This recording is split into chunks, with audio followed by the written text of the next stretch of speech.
Et voici les petites histoires étranges, histoires liées au paranormal et au surnaturel, tout inspirées de faits réels, inexpliqués ou de légendes mystérieuses. Peut-être même parfois avez-vous vécu la même expérience.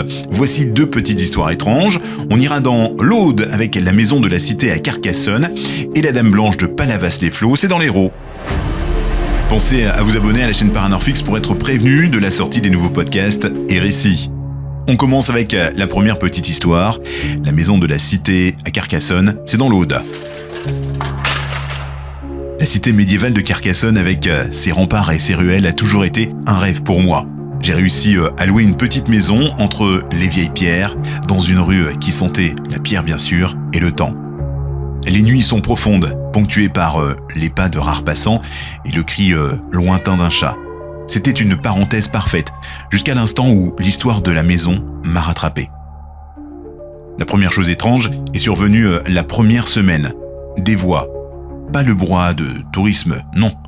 Des anciennes voix. Elles chantaient en vieux français, parfois même en occitan.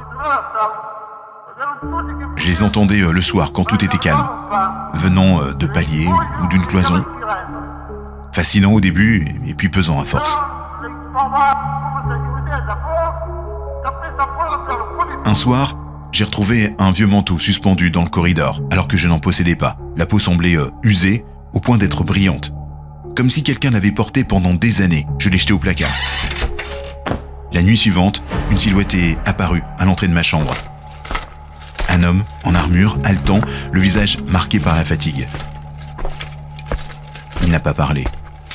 Il a posé sa main gantée sur mon cœur, lentement, comme pour vérifier qu'il battait encore. Je me suis réveillé en sueur. La trace de doigt était restée sur ma chemise, froide comme le marbre. J'ai cherché des explications. Chaleur, songe, mais les habitants du coin m'ont raconté des bribes d'histoire. Un chevalier déchu, une passion finie dans l'enceinte de la cité, des amours contrariés qui se seraient mal terminés. Apparemment, d'autres locataires avaient senti cette présence. Parfois protectrice, parfois oppressante. Au fil des nuits, la frontière entre le passé et le présent s'est estompée. Je voyais par la fenêtre des silhouettes se déployer à la tombée du jour, des gens en habits, d'autrefois se mêlant à la foule. Une fois, j'ai même suivi une ombre, jusqu'à une petite arrière-cour où la pierre était usée, d'un creux particulier. Là, sur une dalle, des lettres à demi effacées, un nom. Peut-être une promesse. J'ai compris que je n'étais pas le premier à éprouver la cité ainsi, et peut-être pas le dernier. Quand j'ai quitté la maison, je me suis surpris à regarder en arrière, à la recherche de la silhouette du chevalier. Elle s'est tenue un instant sur le pas de la porte, puis s'est effacée comme une fumée, emportée par le vent. Depuis, à chaque fois que je passe à Carcassonne, je conserve l'image de cette main froide sur mon cœur, signe qu'il existe des lieux où le passé ne s'efface jamais vraiment.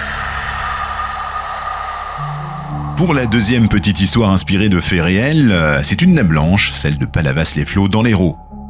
Je revenais d'une soirée à Montpellier. Il était presque 2h du matin, la route vers Palavas-les-Flots était presque vide, seulement éclairée par mes phares et la lueur de la mer au loin. Je roulais tranquillement quand j'ai aperçu une silhouette au bord de la chaussée. Une femme, seule, en robe claire, immobile. J'ai ralenti aussitôt, elle m'a fait signe. J'ai pas pour habitude de prendre des autostoppeurs la nuit, mais son air fragile m'a désarmé. Je me suis arrêté, elle est montée à l'arrière sans un mot. Ses cheveux étaient humides, ses yeux d'un bleu étrange. Je lui ai demandé où elle allait. Elle a juste répondu d'une voix douce « Emmène-moi à Palavas ». La voiture avançait dans le silence, j'entendais seulement sa respiration lente, presque imperceptible. Et à un moment, j'ai voulu lui poser une question. J'ai tourné la tête vers le rétroviseur, mais le siège arrière était vide. Mon cœur s'est emballé, j'ai freiné. J'ai allumé ma lumière d'habitacle, personne. Comme si elle ne s'était jamais assise là. Pourtant, la ceinture arrière était encore tirée et l'air sentait l'eau salée comme une odeur d'algue. J'ai fini la route jusqu'à Palavas en tremblant.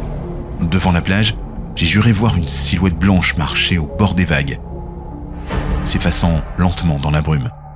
Depuis ce soir-là, chaque fois que je reprends cette route la nuit, j'ai peur de revoir ses yeux dans mon rétroviseur.